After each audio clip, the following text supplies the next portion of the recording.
Here from CrossFit South Bend. Today we're going to talk about the top 5 mistakes that I see when someone is transitioning to the paleo diet.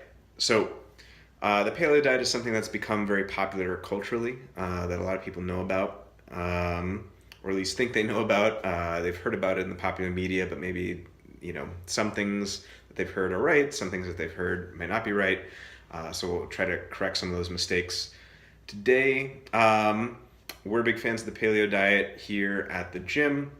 Although, as I say at all my talks and pretty much all my videos, we're even bigger fans of the concept of real whole food. So, we've worked with vegetarians, we've worked with vegans, we've worked with people who do keto, which is obviously related to paleo.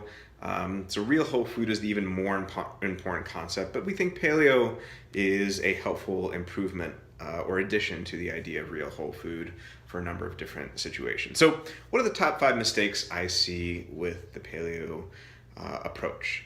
So number 1 is people being afraid of healthy fats. We've been taught for so long that fat is not good for us that we are afraid to eat healthy fats. And, this leads to a deficiency in calories, because if you're just eating protein and non-starchy veggies, for example, then, you need some fat to kind of replace the carbs that you would have used to get calories before. So, things like avocado oil, coconut oil, ghee, olive oil, all those different things are very important. And healthy fat is not an oxymoron. It's something that is vitally important for many functions in your body, and you should not be afraid of fat. It adds flavor, it adds texture, and it's really, really important for health.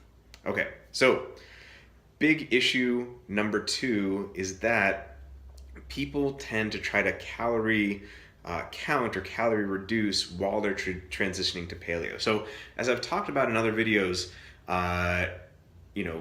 monitoring your calories can be very helpful and important at a certain point. But if you're someone who's eating less than 50% real whole food, the number one thing you've got to concentrate on right off the bat is the quality of your food. Don't pay so much attention to calories, pay more attention to the quality of your food. Because if you try to artificially, restrict out, a number of foods, like processed foods that you were used to eating, and then also restrict calories at the same time, it's really going to be very problematic for you. So you want to make sure that you are getting enough calories in there from real whole food, and don't artificially restrict, at least initially.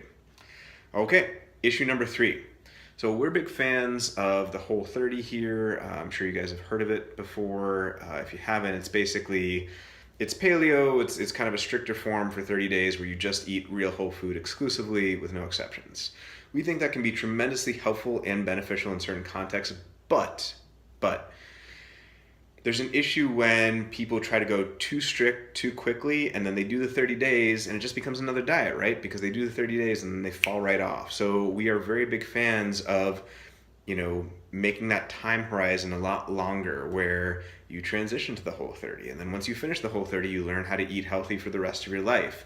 The Whole30 is not the end all and the be all. And even if it's not the Whole30, just doing a strict 21 day or 30 day, it's a good start. But, you want to be sure to, make sure you're transitioning, and make sure that you're doing this for the rest of your life, not just for a short period of time. Number 4, I see tons and tons and tons of misconceptions about what paleo is. Paleo is a template. That's the best way to describe it. There is no one such thing as the paleo diet. And, this is a famous criticism of, the paleo diet from anthropologists and, people who study this stuff.